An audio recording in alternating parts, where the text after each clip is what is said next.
بسم اللہ الرحمن الرحیم۔ آج ہم انشاءاللہ غسل سے متعلق کچھ احکام پڑھیں گے، چونکہ ہمارے ابھی طہارت کا ہی باب چل رہا ہے۔ غسل کب فرض ہوتا ہے اور غسل کا طریقہ کیا ہے؟ رسول اللہ صلی اللہ علیہ وسلم نے فرمایا ان اللہ لا یستحیی من الحق، اللہ تعالی حق بات کو بیان کرنے سے حیا نہیں کرتے۔ تو غسل کے جو مسائل ہیں ان میں بھی بعض دفعہ کچھ ایسی باتیں آتی ہیں جو بظاہر حیا کے خلاف ہیں، لیکن علم کی ایک بات ہے، سیکھنے اور سکھانے میں حیا اگر کریں گے تو پھر ظاہر ہے ساری زندگی جاہل ہی رہے گا انسان۔ اور غسل کے مسائل سیکھنا اس لیے ضروری ہے کہ غسل جب فرض ہوتا ہے تو جب تک مکمل غسل نہ ہو آپ کی نماز ادا نہیں ہوتی۔ رسول اللہ صلی اللہ علیہ وسلم نے فرمایا الماء من الماء، حدیث ہے کہ غسل فرض ہوتا ہے خواہش نفس کے ساتھ جسم سے منی خارج ہونے سے۔ مرد پہ غسل کب فرض ہوگا؟ جب اس کے جسم سے شہوت کے ساتھ منی خارج ہو۔ منی بالکل سفید رنگ کی چیز ہے، ایک ہوتی ہے مزی۔ شہوت پیدا ہونے سے اگر کسی کے مرد یا عورت کے صرف رطوبت خارج ہونا شروع ہو گئی، اس سے غسل فرض نہیں ہوتا۔ جب تک مکمل شہوت پوری نہیں ہو جاتی اور مادہ منویہ خارج نہیں ہو جاتا، چاہے احتلام کی صورت میں ہو یا کسی بھی طرح سے ہو۔ مردوں کے ساتھ چونکہ یہ بہت زیادہ ہوتا ہے، نائٹ فال کی صورت میں مردوں پر غسل کی یہ صورت بہت زیادہ فرض ہوتی ہے۔ جیسے ہی بلوغت ہوتی ہے تو احتلام شروع ہو جاتا ہے، ہفتے میں 1 دفعہ 2 دفعہ 3 دفعہ، بعض نوجوانوں کو روزانہ بھی 2 دفعہ ہوتا ہے، جبکہ خواتین میں یہ والے غسل کی صورت بہت ہی کم ہوتی ہے کہ ان کو نائٹ فال ہو یا اس طرح سے غسل فرض ہو۔ ہزاروں میں کسی ایک عورت کے ساتھ ایسا ہوتا ہے۔ ایک صورت تو یہ غسل فرض ہونے کی۔ دوسری صورت کیا ہے کہ جب انسان اپنی زوجہ کے ساتھ ملاپ کرے اور انٹرکورس ہو جائے، چاہے اس صورت میں ڈسچارج دونوں میں سے کوئی ہو یا نہ ہو، لیکن دونوں پہ غسل فرض ہو جائے گا، مرد پہ بھی اور عورت پہ بھی۔ یہ تو مردوں کے غسل کے فرض ہونے کا ہے۔ مردوں کے غسل میں ایک چیز یہ بھی ہے کہ اگر آپ نے رات کو نیند کی اور صبح آپ اٹھے اور آپ نے کپڑوں پہ نشان دیکھا، اب آپ کو یہ پتہ نہیں چل رہا کہ یہ منی کا نشان ہے یا مزی کا ہے، تو بھی آپ پر غسل کرنا فرض ہے۔ یہی سمجھا جائے گا کہ یہ آپ خواب میں ڈسچارج ہوئے ہیں۔ عورت پر جو غسل فرض ہوتا ہے ایک اور صورت میں ہوتا ہے کہ جب خواتین کو ایام آنا بند ہو جاتے ہیں، حیض یا نفاس سے جب پاک ہو جائیں، تو بھی ان پہ غسل فرض ہے۔ یہ تو غسل کی فرضیت سے متعلق احکام تھے۔ کچھ چیزیں ایسی ہیں جن میں غسل سنت ہے، فرض نہیں ہے۔ جمعہ کے دن غسل کرنا رسول اللہ صلی اللہ علیہ وسلم نے بہت زیادہ تاکید کی ہے۔ سنت کی 2 قسمیں ہیں، سنت مؤکدہ اور سنت غیر مؤکدہ۔ مؤکدہ وہ ہوتی ہیں کہ جن کو چھوڑنے کا اگر کوئی معمول بنا لے تو گناہ کا خطرہ ہے، اور ایسا شخص قابل ملامت ہے، اسے شریعت ملامت کرتی ہے، برا بنا کہتی ہے۔ تو غسل سنت مؤکدہ ہے ہفتے میں 1 مرتبہ، چاہے جمعے کے دن ہو یا کسی بھی دن ہو۔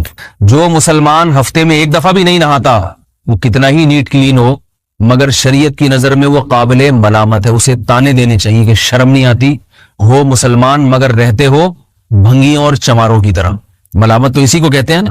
اس کی دلیل رسول اللہ صلی اللہ علیہ وسلم نے فرمایا، صحیح حدیث ہے، حق علی کل مسلم ان یغتسل کل اسبوع مرۃ، کہ ہر مسلمان پر لازم ہے کہ وہ ہفتے میں کم از کم 1 مرتبہ غسل کرے۔ ہر مسلمان پر لازم ہے، چاہے اس پہ غسل فرض نہ بھی ہے۔ اور کس دن بہتر ہے؟ جمعہ کے دن۔ نبی صلی اللہ علیہ وسلم نے حکم دیا ہے کہ جمعے کے دن غسل کیا جائے۔ امام احمد ابن حنبل کا مذہب یہ ہے کہ جمعے کے دن غسل کرنا واجب ہے، صرف سنت نہیں ہے بلکہ واجب ہے، لیکن جمہور کا مذہب یہ ہے کہ سنت عمل ہے۔ غیر مسلم جب اسلام قبول کرتا ہے تو اس وقت بھی اس کے لیے غسل کرنا سنت ہے۔ جب ہم مردے کو نہلاتے ہیں تو جو مردے کو نہلائے اس کے لیے بھی خود غسل کرنا افضل ہے، سنت عمل ہے۔ عید کے دن غسل کرنا سنت عمل ہے۔ تو یہ وہ تمام مواقع ہیں جن میں غسل کرنا رسول اللہ صلی اللہ علیہ وسلم کی سنت ہے۔ غسل کا طریقہ کیا ہے؟ غسل میں 3 چیزیں فرض ہیں، منہ بھر کے قلی کرنا، ناک میں پانی ڈالنا کہ ناک کی جو نرم جگہ ہے یہ اچھی طرح تر ہو جائے، اور پورے جسم پہ 1 مرتبہ پانی بہا دینا کہ جسم میں بال کے برابر جگہ بھی خشک نہ رہے۔ یہ تو ہے فرض، یعنی یہ کام کسی نے کسی بھی طرح سے کر لیا تو غسل ادا ہو جائے گا، چاہے اس کی نیت غسل کی تھی یا نہیں تھی۔ کوئی آدمی چلتا ہوا جا رہا ہے، پھسل کے تالاب میں گر گیا، پورے غوطے کھا کے باہر نکلا، قلی کر لے اور ناک میں پانی ڈال لے تو غسل اس کا ادا ہو جائے گا۔ البتہ چونکہ نیت نہیں تھی لہذا غسل کا ثواب نہیں ملے گا، ثواب نیت کے بغیر نہیں ملتا انسان۔ دلائل اس کے الگ موضوع ہے کہ اس کی دلیل کیا ہے کہ بغیر نیت کے بھی غسل ہو جاتا ہے، لیکن میں نے بتایا دلائل کا سیشن نہیں ہے، اس میں پھر بات لمبی ہو جائے گی۔ تو یہ تو ہے فرض، پورے جسم پہ پانی بہانا، کلی اور ناک میں پانی۔ سنت طریقہ کیا ہے؟ رسول اللہ صلی اللہ علیہ وسلم غسل کیسے کرتے تھے؟ سنت طریقہ جس پہ جو اختیار کرنا چاہیے وہ طریقہ یہ ہے کہ جب آپ غسل کے لیے بیٹھیں تو سب سے پہلے وہ جگہ دھوئیں جہاں نجاست اور ناپاکی لگی ہوئی ہے. نائٹ فال ہوا, کسی کو احتلام ہوا, تو جہاں جہاں گندگی لگی ہے پہلے اس جگہ کو دھوئیں. استنجا کریں, شرمگاہ کو دھوئیں اچھی طرح, سمجھ رہے ہیں بات کو. اس کے بعد ہاتھ دھوئیں اور مکمل وضو کریں جیسے ہم عام حالات میں وضو کرتے ہیں. مکمل وضو کرنے کے بعد دائیں کندھے پہ پانی ڈالا, لیفٹ سائڈ پہ پانی ڈالا. پہلے زمانے میں تو چلو سے غسل ہوتا تھا, ہاتھ دھو لیے تو اب چلو سے پانی لے کے یہاں ڈالا جا رہا ہے, چلو سے پانی لے کے یہاں ڈالا جا رہا ہے, پورے جسم میں ملا جا رہا ہے, اور چلو سے پانی لے کے 3 دفعہ سر پہ ڈالا جا رہا ہے. تو آج کل چلو الو تو ہے نہیں, شاور کے نیچے جا کے کھڑے ہو جاتے ہیں.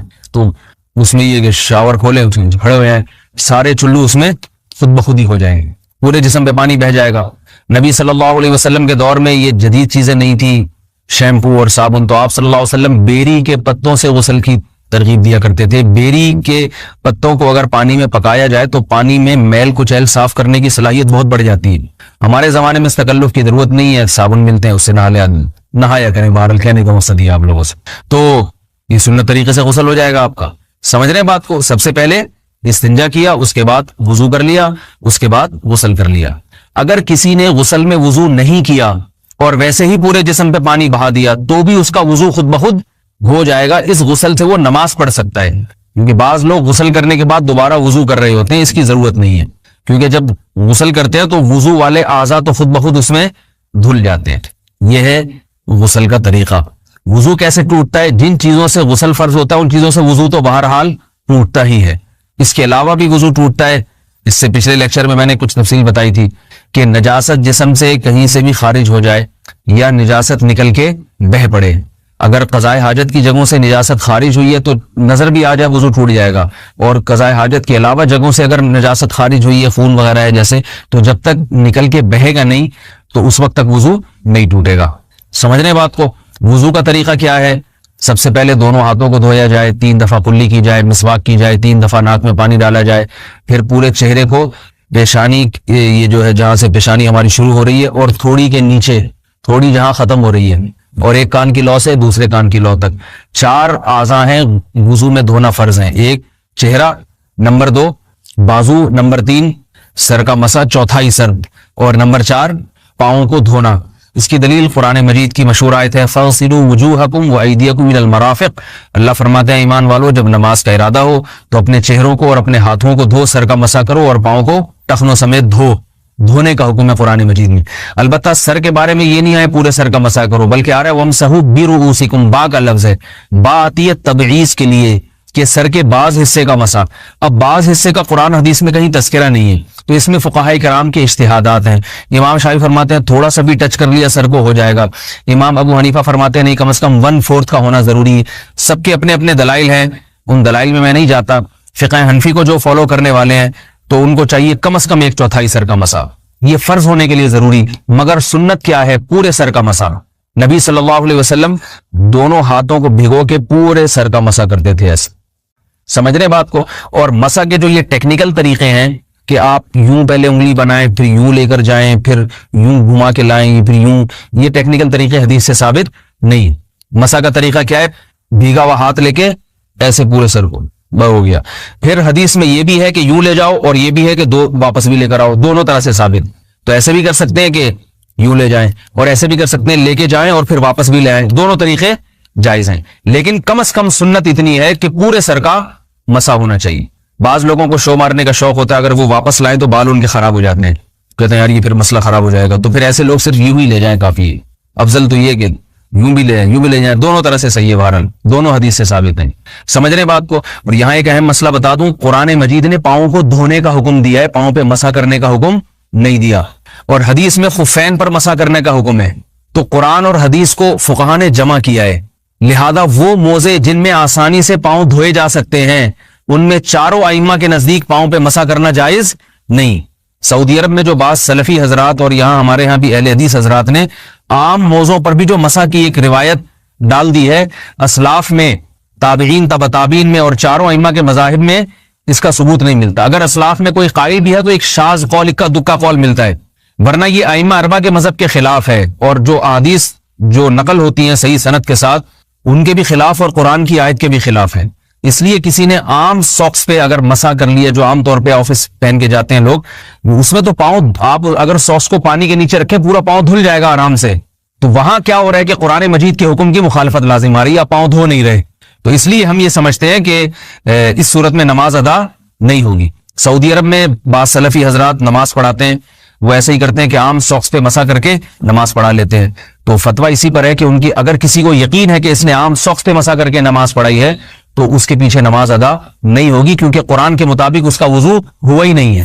صدیوں تک کوئی بھی اس قول کا قائل نہیں رہا ہے کہ عام ساکس پہ بھی مسا ہو جاتا ہے. یہ ابن تیمیہ رحمہ اللہ تعالیٰ 7ویں صدی میں اس کے قائل تھے، اور تابعین میں اکا دکا قول ملتے ہیں اس کے، لیکن شاذ قول ہیں، مرجوح قول ہیں جن پر امت نے فتویٰ نہیں دیا. اور اب سعودی عرب میں بعض سلفی حضرات اس کے قائل ہیں.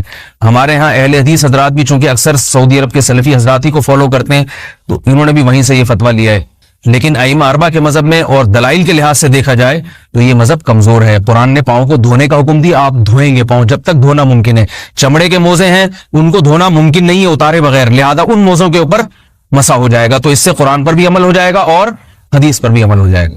اس لیے ائمہ اربعہ نے جو قرآن و حدیث کو سمجھ کے جو فیصلہ کیا ہے اس پہ چلنا ہمارے لیے زیادہ مفید ہے بنسبت آج کل کے جو علماء ہیں ان کی اپنی ذاتی آراء پر. اس لیے یہ بھی ایک وضو سے متعلق اہم مسئلہ تھا. سمجھ رہے ہیں؟ باقی تو ماشاءاللہ وضو کرنا سب کو آتا ہی ہے. اور وضو کے بعد دعا کیا ہے؟ کلمہ شہادت، اشہد ان لا الہ الا اللہ وحدہ لا شریک لہ اشہد ان محمدا عبدہ ورسولہ اللہم اجعلنی من التوابین واجعلنی من المتطہرین. اے اللہ تو مجھے بار بار توبہ کرنے والوں میں شامل کر دے اور بار بار پاکیزہ رہنے والوں میں شامل کر دے. توبہ اس لیے کہ میں نے ظاہری طہارت تو حاصل کر لی، مجھے روحانی طہارت بھی عطا کر دے. اگر میں نے گناہ کی ہوں تو مجھے ان سے بھی توبہ کی توفیق عطا فرما لے، تاکہ اس لحاظ سے بھی میرا وضو ہو جائے، اس لحاظ سے بھی میں پاک ہو جاؤں. سبحانک اللہم و بحمدک، نشہد ان لا الہ الا انت، نستغفرک و نتوب الیک.